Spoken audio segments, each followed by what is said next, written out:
think Drake should have sued. I really don't think Drake should sue UMG. And here's why I don't think they should sue. Reason is because this is the company that he still worked for. Could you imagine suing a job that you still work for? Just think about it on a smaller scale. When you make your boss mad, they're going to treat you different. They're going to treat you wrong. They're going to have little insiders. Could you imagine what a big corporation like UMG is going to do to Drake? I don't know what Drake is thinking. I don't know if he thinks that he's bigger than the whole company. But the company is worth many billions, okay? Way more than Drake. The name is bigger than Drake. They made Drake who he is. So, I don't know. I feel like he's digging a deeper hole for himself. Really and truly, Drake is an amazing artist. And I think after the Kendrick Lamar beef, he should have just started dropping music for the ladies, for us. Because that's what we like him for. He doesn't really have to talk about pew pew and stuff like that. We like Drake, like Kendrick Lamar said, he's absolutely right. We like his melodies. Nobody can do that like Drake. Let's be real.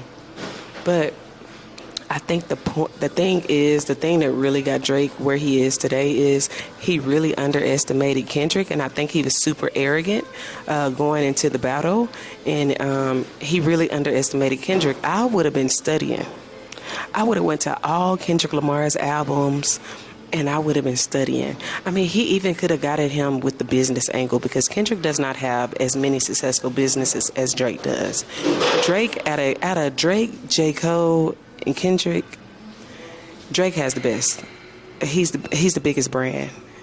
Okay, then J. Cole has big business. He has Dreamville. He does the Dreamville festivals. We haven't seen Kendrick Lamar do anything like that. And don't get me wrong, I'm a big Kendrick Lamar fan, but I'm saying that Drake could have took that angle. It was so many other things that Drake could have did aside from pouting, suing, coming out with Hard Part 6. He should have really kept that one. I'm not really sure if the people around Drake like him, because it's just no way I'm letting my friend go out like this. I'm not. Not after you done built this big brand. I'm going to sit you down and we're going to talk about this in a logical way, okay? We're going to weigh out all options. Now, I don't know if Drake and his team believe that they can actually beat UMG, or I don't know if they have baggage on UMG, but I don't know that this is a good idea. I feel nervous for him. I mean, even Kanye West, we always call him, I don't call him crazy, but a lot of y'all call him crazy. And a long time ago, he was talking about Lucian Grain, and he was saying that Drake was owned by him. And for a $400 million deal, you are. And I was wondering, like, in 2023 and 2024, why was Drake going on so many tours at an artist, for an artist as big as he is? I don't know. It makes me really wonder. So, I don't know. I just feel like as an artist, I would probably take the route that Kendrick has, which I think he took a publishing deal with UMG instead of like actually signing to them that way that Drake does. Under Kendrick Lamar's album, it says PG Lane. Let's check.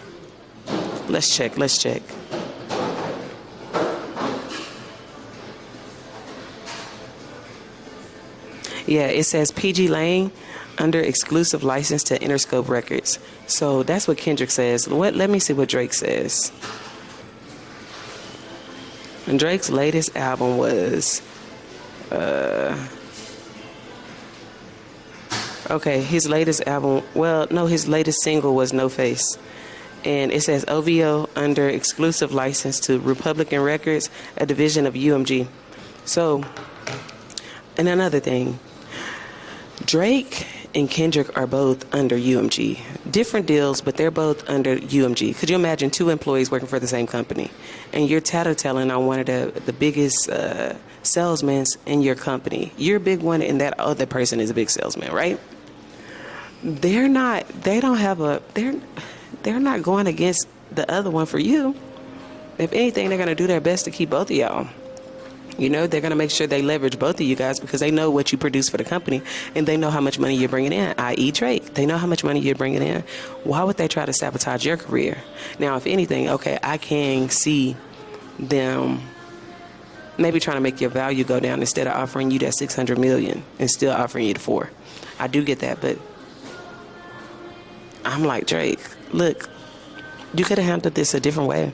Maybe y'all could have had a couple of meetings. Maybe you could have put out some more albums and showed them, like, look, yo, even after this beef, I'm still worth this amount of money. I don't know that he's going about it the right way. And I do think, I'm not even going to say that, but I think he's handling it in a very emotional way. And I think if he take his emotions out the way, he can actually see it clear. The difference between him and Kendrick, and I think he didn't realize this, is Kendrick does have the culture. Kendrick grew up just like most of us. Drake, you didn't. We can't really relate to you in that way. We do like your music, but we can't relate to you the way that we can relate to Kendrick. When Kendrick talk about different oldies that our parents used to listen to, playing dominoes, the food, the being poor, that's most of our story. That's most of Black America's story. So when we hear Kendrick, it's a different type of connection. And Drake, I feel like you get us out of it. You make us forget. Kiki, do you let us have fun, you know? So it's good to have the balance of both you and Kendrick. Y'all both still could have shined in this era of music.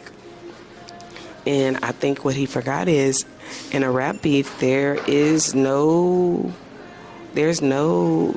rules. You go in for blood. You go in to win. And that's exactly what Kendrick did. I think Kendrick out-rapped him. And I also think that Kendrick outsmarted him. He out-strategized him. And a lot of things is coming to pass from that Euphoria song. I went back and listened to it today. Your superpowers getting neutralized. I can only watch in silence. Is Kendrick saying anything? Absolutely not. Is Drake's superpowers getting neutralized? Yes, because people are talking about him. Not in a positive way. He also talked about, I'm what the culture feeling. He's absolutely right. Look at us now. Anyways, all of this, I feel, is to take the shine off of Kendrick Lamar, because he just can't believe that Kendrick did this. He can't believe that Kendrick is on top right now.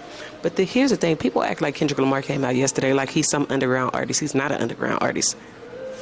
He has so many Grammys. He has Pulitzer Prize. He's toured all over the world. One year, he had the highest grossing tour. Let's not forget who Kendrick Lamar is just because him and Drake did a battle and he beat your favorite person.